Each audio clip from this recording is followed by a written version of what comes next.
Magandang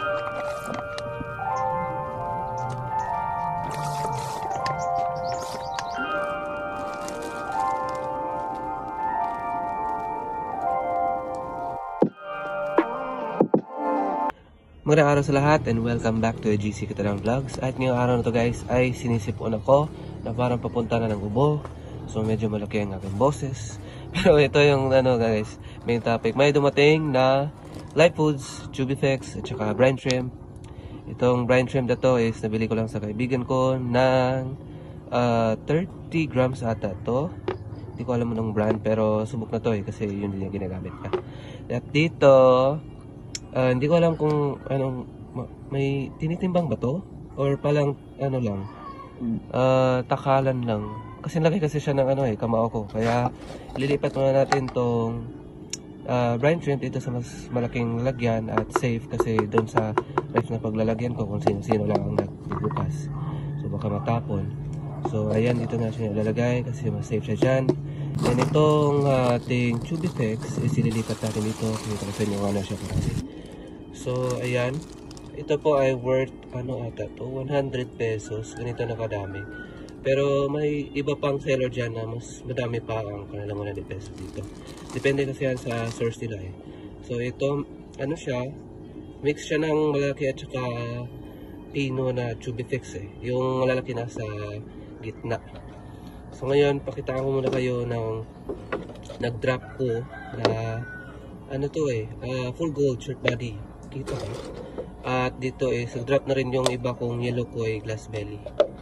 At may bago tayong strain. Ito yung albino silverado red tape. I'm not sure, bago lang sa akin to at ating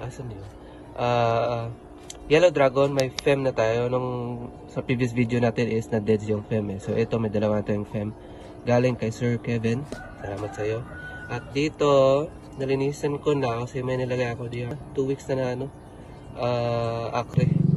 So dito maglalagay muna tayo ng magpapahatch tayo ng brine shrimp. Gagamit tayo ng tubig sa gripo, di kaya tubig sa pandyo at saka 2 takal ng asin. Itong brine shrimp, depende sa inyo kung gaano karami ang kailangan nyo. Ito ganyan lang karami ang kailangan ko kasi hindi naman masyadong marami yung papakainin dito. Tsaka isang beses lang isang araw. So ngayon is ano ba yun? Ubo ko. So ngayon is yun, lagyan natin ng hangin para mag-gat siya. So bukas yan mag-harvest natin. Bali after 24 hours. Kagaya pa rin ng dati, wala naman nagkaiba. So ngayon, itong ating Chubifex, hindi natin yan paparamihin kasi hindi naman tayo marunong mag-culture. Ipapakain natin to. So maglalagay tayo ng tag-isa-isa kada pond. Ito ang paglalagyan natin. Yung pinuto ko na bote nung dati pa nagbebeta pa ako pero napakaliit. Pero sa di inaasahang pangyayari, may nakita ako ditong hindi siya lumutang, lumubog. Breeder size ko to ng bluegrass ko fem. Ayan, may pula kasi sa kanyang tiyan. Hindi ko alam anong kinamatayan niya pero wala tayong magagawa doon. Continue na tayo. Para mahiwalay yung Chubifex sa isang buong Chubifex, pwede mong gamitan ng tinidor o di kaya pamayin mo lang. Huwag mo lang hilahin ng bigla, hayaan mo lang maghiwalay sila. Kasi baka maputos lang, batedo. So, meron din ako ibang ditong lalagyan, pareha pa rin, bote pa rin, pero ito sa plastic na 1.5. Kaya nabahala ko anong gusto yung paglagay. Iba kasi ano tawag doon? Yung nalagyan ng patis. Wala naman akong ganun na pwede sa isda kasi ginagamit namin sa kusina sa pagkain. So ito para to sa isda, hindi to pagkain para sa tao. Yung iba bumibili ng cone ba tawag doon? Feeder cone. Yung lumulutang tapos lalagay doon yung Chubifex para yung mga lumalabas na Chubifex yun ang makain. Pero para sa akin mag-DIY lang tayo so yung may ilalagay lang natin sa ilalim. Pwede din naman diretso lang. Kaso, ang possibility nun is maghihiwalay-hiwalay yung Chubifex. Tapos, kakalat sa buong ref mo. So, lagyan natin ng parang plato para dun lang talaga siya magstay at dun nila kakainin. yung Tubifex. Ini-estimate ko lang kung gaano ang karami para magkasya sa lahat ng ref tub ko. Actually hindi lahat ng ref tub malalagyan ito. Yung iba is diretso na natin pakain. Pero yung mga may fry, doon ko talaga, tsaka juvie, doon ko talaga ilalagay itong mga juvie natin para may unli live food sila from time to time. Hindi naman to namamatay agad eh. Kahit walang aerator, basta malaki lang yung lagayan. Tsaka konti lang sila. Pag ito buong talagang ganyan, nilagay mo sa yung ref tub, marami mamamatay niya pagkabukas kahit may aerator ka pa. Ayan ko lang kung anong ginawa ng ibang breeder na nila eh, na kukulture nila, napaparami nila, pero di talaga madali, natagalan. So bale nung unang mga previous years, baka naalala nyo pa, nang huli tayo ng Tubifex.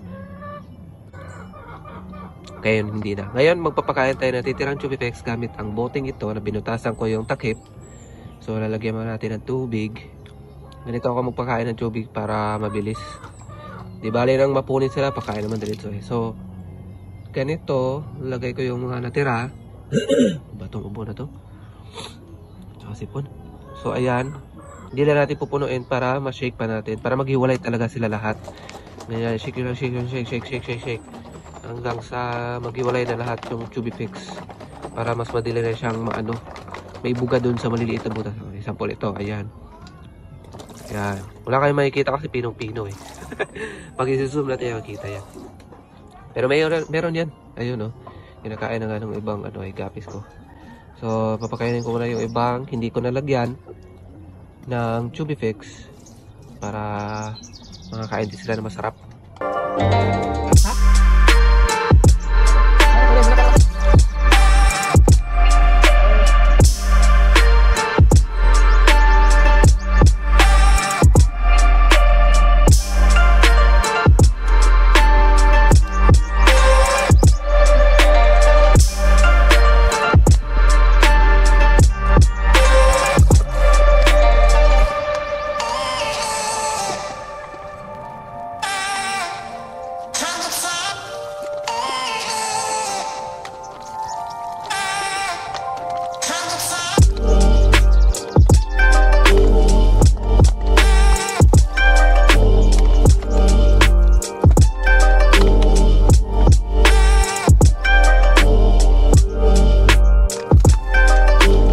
Ganun lang ako magpakain ng Tubifex, at baka sakaling mas madali din yun para sa inyo, ay gayahan nyo rin.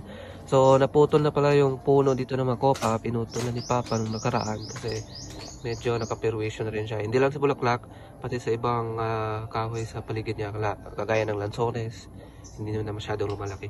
So yun lang sa video nito, and sana ay may tutunan kayo sa pagpapakain ng Tubifex and pagpapahatch ng baby branching. So maraming salamat sa panood, and see you guys next vlog.